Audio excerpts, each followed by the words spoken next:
valuable golden tickets. I hope we can all keep it up. 3. Chapter 562, Sixth Order Skill and Barbarian King. Chapter 562, Sixth Order Skill and Barbarian King. The effect of the skill Lonely Wolf Aura was undoubtedly powerful, as being able to decrease the overall battle power of the targets around the user could simply be described as colossally broken. While it was true that in the early stages of evolution, this effect would not shine too brightly, in the higher stages this skill would surely show its true terror. Imagine a higher existence frozen in fear, or losing power to the point where a lower existence would be able to kill it. Even though Lilith had told him that the difference between the Fourth Order and the Fifth Order was as great if not greater than the difference between an unclassified existence and a Fourth Order existence, Bai Zemin could not help but think that perhaps he would be able to overcome that vast abyss someday. Of course, whether these thoughts would stay as wishful fantasies or not was something which only fate and time would tell. However, it was certain that, with the skill Lonely Wolf Aura, a new path had opened up in front of Bai Zemin. A path that needed to be carefully explored, as he was so far unaware of the true extent of the power of this new skill of his. After some more rummaging through the records, discarding those he considered useless or not important enough to give a second glance, Bai Zemin finally managed to find the record he was looking for. The last message of the soul record he had received during the war on the bridge that he had so far not seen, and honestly the one that Bai Zemin was most interested to see, even though in his heart he already knew perfectly well what this record would describe, as it was a record he had learned on his own. You have unlocked and learned the unique skill Sixth Order, Magic Break, which in the past belonged to the Barbarian King. Magic Break, Sixth Order Unique Skill, Level 5. With godly eyes and divine senses, you passively sense the flow of enemy magic in such a way that when a magic attack capable of causing damage to you is launched by those you consider enemies, you can understand the nature of said magic attack to a certain extent and decipher its weak point. Effect. You can break any magic attack visible to the naked eye that is one stage above the user's power level. Bai Zemin opened his eyes abruptly and gasped as a flash of disbelief shone in his shocked gaze. What happened? Lilith asked hurriedly in an apprehensive voice as she watched how Bai Zemin's eyes widened as big as saucers. What surprised Lilith the most, however, was the level of surprise and disbelief in Bai Zemin's eyes. These two emotions reflected by his gaze had reached such a high level that it was hard to believe, considering that he had always kept his composure within reason regardless of what was displayed before him. How amazing and unbelievable must what he had just seen be for him to have that kind of expression on his face. Lilith felt that another big surprise was coming. However, Bai Zemin seemed not to have heard the voice of Lilith, as he was too busy with his own agitated emotions to worry about anything else at the moment. Sixth Order skill, and a unique skill at that, dear God. Bai Zemin almost choked to death when he forgot to breathe, and when he came back to his senses, he started gasping for air as he was not prepared for this kind of shock. A Sixth Order skill, for the love of God. How? Bai Zemin muttered like a computer trying to find answers as he stared at the empty space in front of him. However, regardless of how much he thought about it, none of the theories he considered seemed to make any sense at all.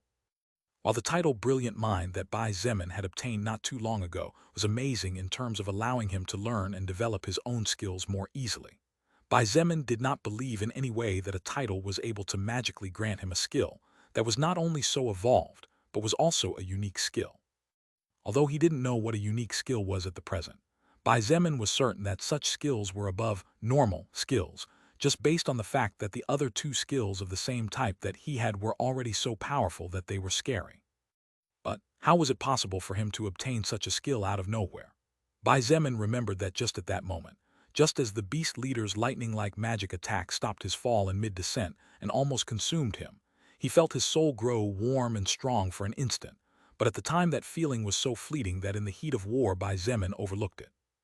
No matter how much he tried to remember, nothing came to his mind.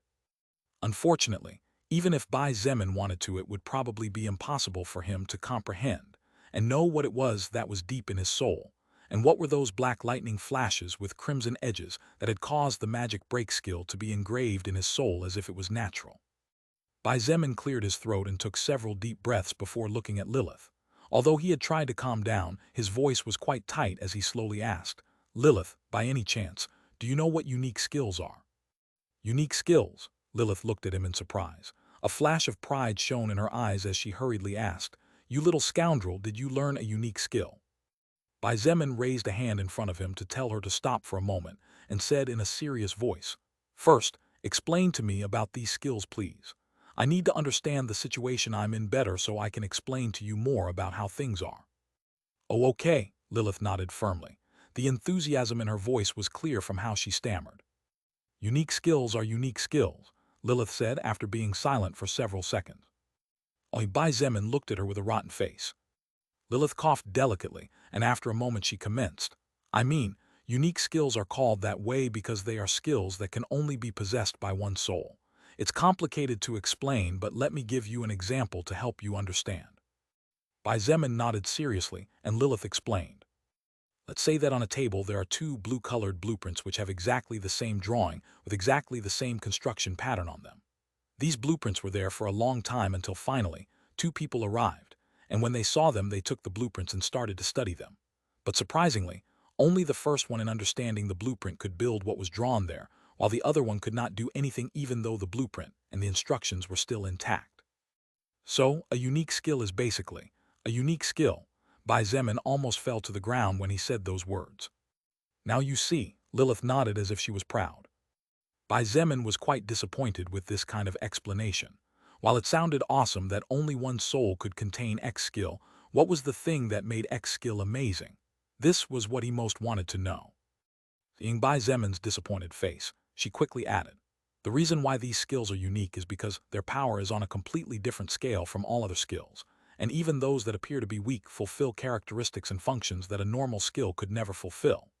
Each unique skill can only be learned once for a single existence, as these skills can become a domain, and while there may be extremely similar domains in reality, there will always be some difference no matter how slight." "Domains, like the ones in the novels?" Bai Zemin asked with a raised eyebrow. "Something similar." Lilith nodded and looked at him with weird eyes as she slowly said, "I say, little brother Zemin, could it be that your knowledge is due to the novels?" "Hey, if it works then it works." "I guess so." Bai Zemin wasn't too eager to inquire too much regarding the domains, as even without knowing so much about it, it was clear that they were things too distant for the current him. Too much information would only end up confusing him more, and might even cause him to forget things that were really important to him at the stage of evolution he was currently in. He would learn more about it when the time was right. For now, it was best to focus on what was really necessary and ignore the rest. He believed that this was the most optimal way to become more powerful, and considering that it had worked well so far, Bai Zemin would continue to act and think as such.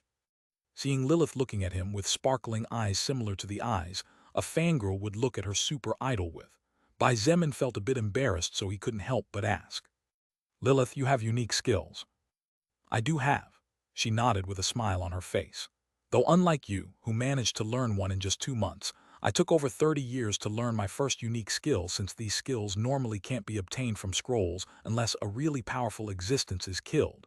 But even then, the victor would need to be very lucky for soul power to congregate in such a way. This, Bai Zemin subconsciously looked away with a strange expression after listening to Lilith. She believed that he had only learned one unique skill. How will she react when she learns that he had learned 3 of them in less than a month and a half? Will she faint from shock? Bai Zemin secretly rubbed his hands together as he laughed like a little demon in his heart. However, before that, he needed to know something first. By the way, Lilith. He looked at her before she suspected anything and asked in a neutral voice, "Do you know someone named Barbarian King or something?" Lilith frowned, and slowly the excited smile on her face disappeared. Bai Zemin's question somehow served to show her that this case, just like everything around him, was not simple at all. "Where did you learn about that name?" she asked without much hope. "For now, let's just say that this unique skill of mine is related to that person." Bai Zemin answered vaguely since he didn't know much either. Lilith looked into his eyes deeply before nodding and calmly saying, "You better tell me everything later. I feel like the overlap regeneration surprise was nothing more than the starter dish." "Hello." Bai Zemin tried to laugh without much effort as the corner of his mouth twitched a couple of times upon hearing her saying that. After all, Lilith wasn't wrong. Overlap regeneration was nothing more than the starter dish. Lilith took a deep breath, causing her big chest area rose mightily before falling again. And after several seconds of silence that she needed to recapitulate a few things, she began her narration. "The universe is vast and mysterious, so that even the most powerful higher existence would not dare to claim to have traversed it completely, let alone know it in its entirety. Therefore, the number of species could be said to be practically infinite. Among these species, there is one in particular that is quite special since they cannot learn magic of any kind due to their special physiques. Even so, that same physique that seemed to be a problem also presented the solution, since although the members of this race did not possess mana, they possessed another type of energy called will. Members of this particular race are known as barbarians. Backslash backslash backslash backslash backslash backslash backslash. Really, thank you very much to all those who send gifts to the novel and support with valuable golden tickets. I hope we can all keep it up. 3. Chapter 563. The Death of an Eighth Order Existence and the Terrifying Power of the Anti-Magic Domain. Chapter 563. The Death of an Eighth Order Existence and the Terrifying Power of the Anti-Magic Domain. Wait a moment, there is something I don't understand, and I would like to clear that doubt before you continue, or otherwise it will be harder for me to understand from here on. Bai Zemin hurriedly interjected before Lilith could continue with her explanation. Yes, she looked into his eyes, and judging by the slight smile at the corner of her mouth, Bai Zemin estimated that she already knew what he was going to ask. Still, he pointed out, "Lilith, as I understood, the soul record plays the role of controlling the mana of the universe and making all living beings somehow adapt to this energy, isn't it? So, how can it be that barbarians can exist and become a relevant race when their organisms are not fit for mana and magic? If the only function of the soul record that Lilith knew about other than reading, encoding, and decoding the soul power of the various existences of the universe was to move and control mana that was already on other worlds, or bring said mana to worlds they didn't have, then how were the barbarians supposed to evolve? Well, this was the first time Bai Zemin had heard of this energy system. Let me ask you instead, what happened to the humans who failed in adapting to mana and magic? Did the soul record kill them? Lilith asked rhetorically. Bai Zemin frowned and thought seriously about the question Lilith had just asked him. Until now, to Bai Zemin as much as to any other human, those humans who had failed to adapt to mana and turned into zombies as a result were no different from dead humans. However, he had changed his thoughts slightly several minutes ago due to the small wooden pagoda he had obtained. Even then, Bai Zemin had difficulty associating zombies with anything other than undead. His mentality might be limited by movies and books as well as human legends about zombies, but in reality, it was also because once a human was turned into a zombie, all memories and emotions seemed to be erased, as even loved ones became nothing more than food for these zombies. Therefore, it was not much different from being dead. Hearing the reply from Bai Zemin, Lilith smiled slightly and shook her head as she said in a tender voice, "Little brother, even though the zombies have ceased to be human, they are still beings that are alive. Otherwise, do you think one of the most powerful factions in the universe could be composed of dead? Death is when the soul of an existence is completely destroyed. Otherwise, as long as there is a soul, there can be no death. Basically, as long as an existence has some soul power, no matter how insignificant, then that existence is not really dead. Bai Zemin muttered to himself. That's right. Lilith nodded and continued. When you kill zombies, you get some of the soul power of those zombies. So this means that those zombies were alive before you absorbed their soul power. Even then, it is true that humans who turned into zombies after failing in adapting to mana no longer have and will never again have anything to do with the human race as in the past. The soul record, despite the fact that it may have minor flaws, is a practically perfect and righteous existence. I believe I had mentioned it to you before. Lilith pointed out with gravity on her face. You think that an existence that was fair for countless years, since the creation of time, would erase a race just because it cannot adjust to mana. The reason why humans turned into zombies is because the human organism of those people failed in adapting to mana, and thus the soul record changed the race of those humans to zombies, therefore changing their organism as well such that, as they grow stronger, controlling mana and magic won't be a problem. When a TV set burned out due to power overload, all one had to do was to buy another one if there was no way to repair the old one. Even buying a very similar one was possible. Then, when a visitor came to your house, they would undoubtedly see a TV set just like the old one. But in reality, that TV set was completely different on the inside, as its parts were definitely not created at the same time as those of the old TV set. The case with zombies was similar, since as humans they failed to evolve. The soul record helped them in another way to avoid annihilating these failed products. Now I understand. Many things became clearer to me. Thank you for the explanation, Lilith. Bai Zemin thought aloud as he stroked his storage ring with his thumb. You're welcome, she smiled delightedly and continued. So, continuing with the barbarians. Okay, he nodded and focused his full attention on her. As I said a moment ago, since the barbarian's organism was not capable of adapting to mana and magic, the soul record could also turn them into a derivative race. However, such a thing was not necessary since the barbarian's organism is so special that despite not being able to adapt to mana, it does not reject such energy and instead absorbs it and converts it into will. Wouldn't this will be a derivative of mana? Bai Zemin carefully pointed out. Indeed, the power of will might not be comparable to mana. Lilith nodded. However, as the barbarians evolve, the strength of these existences becomes truly terrifying to the point where several talents among them who achieved astonishing feats throughout the ages have managed to be born. Among these talents, the barbarian king was by far the most brilliant of all. While it is true that barbarians were not capable of casting magic spells, they could use will to utilize abilities that were actually not much different from magic from the point of view of many. For example, by using will points to strengthen their legs, they could jump or run a lot faster than they should. They could use will points to roar like beasts and inflict fear on their opponents, and much more. The physical strength of the barbarians was such that even dragons whose physical bodies could be considered perfect dared not underestimate them. For some reason, Lilith sounded quite respectful when she talked about the barbarians. However, Bai Zemin also noticed a tinge of pity in her voice.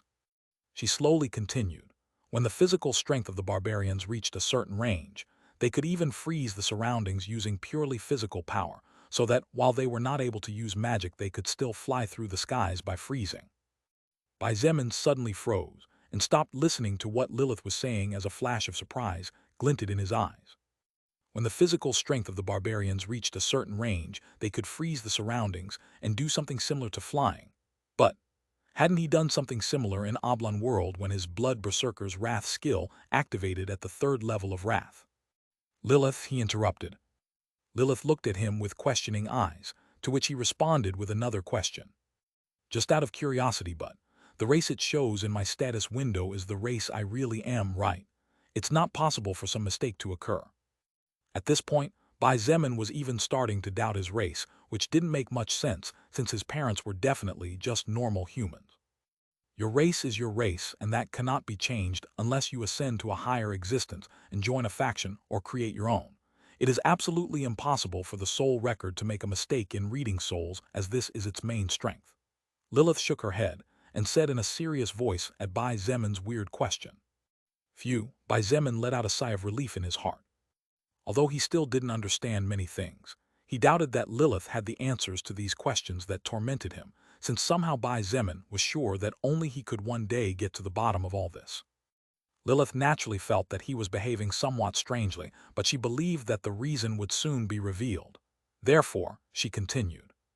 As I said before, the barbarian king was the brightest existence among the barbarians.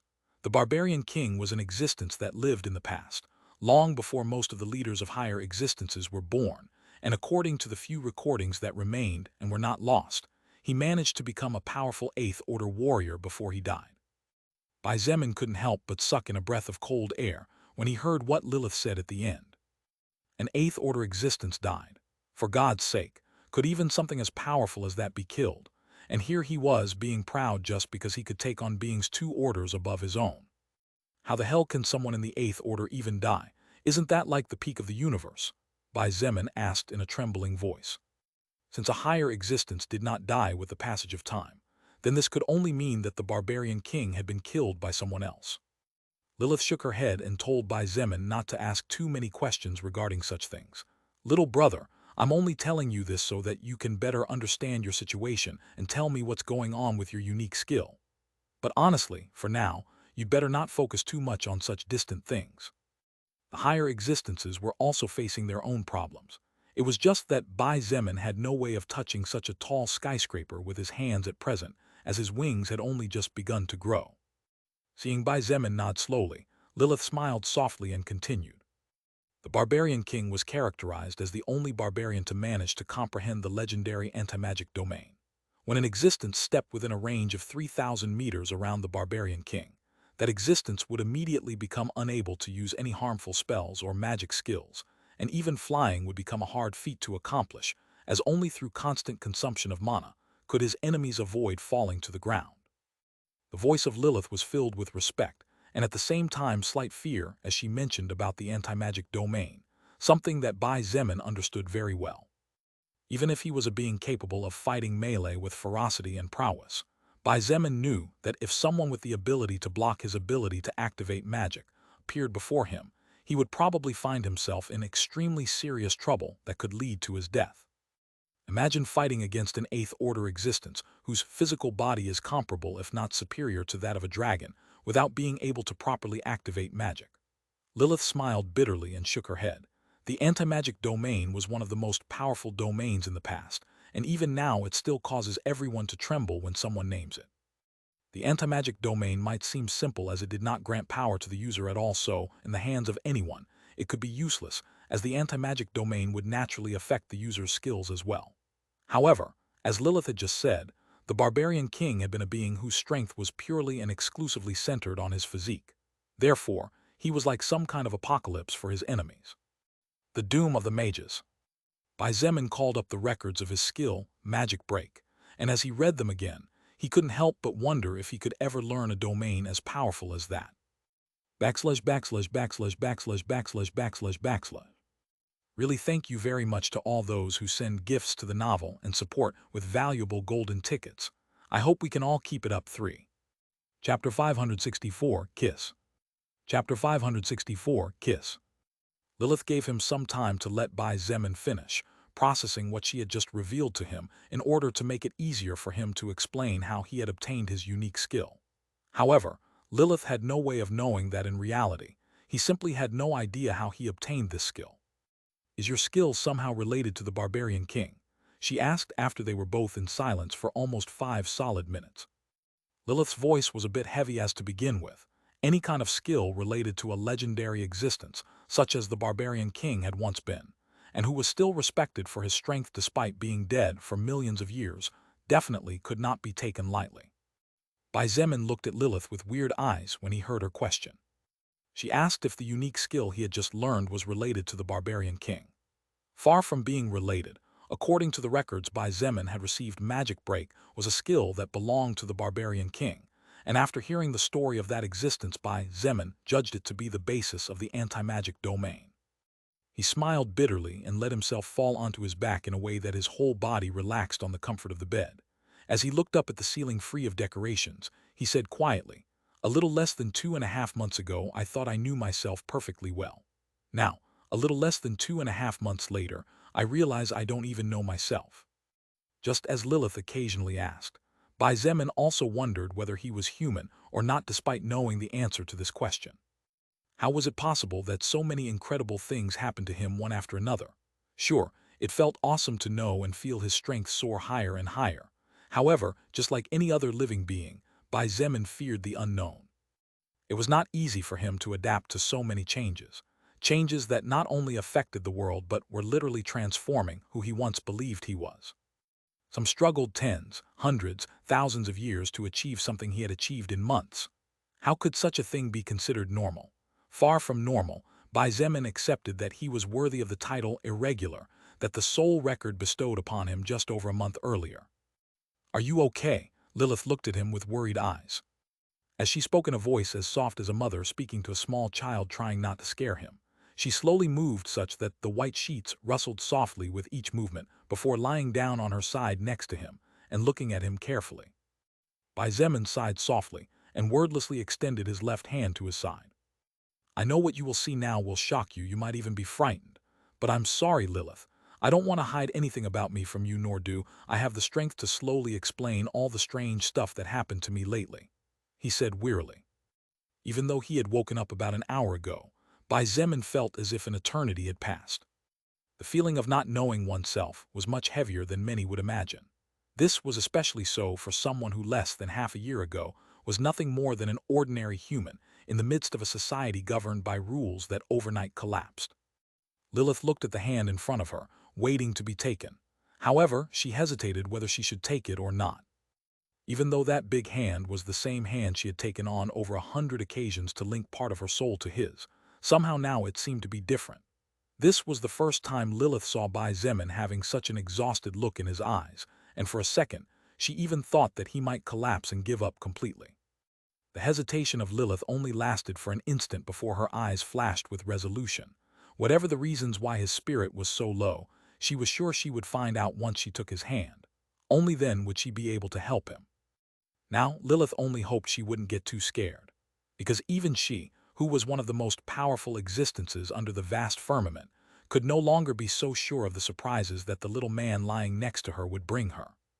Even so, Lilith was an existence that had experienced many ups and downs in her life despite being relatively young. She, who had seen light and darkness, knew that stopping and stagnating was the most horrendous way to expect to be devoured. Therefore, she needed to move forward. Lilith and Bai Zemin's hands joined as she took his, forming a great anatomical contrast between them. And so, as she lay down beside him and joined him in staring at the ceiling, he linked the parts of his soul that contained the important records he wished to share with the woman who had been there when he needed warmth the most.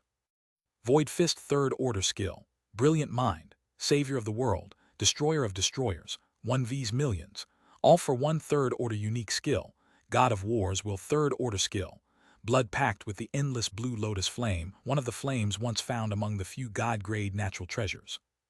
One after another, the most astonishing records that Bai Zemin had achieved were reflected in Lilith's pupils, and for every second that passed the expression on her face became harder and harder to read.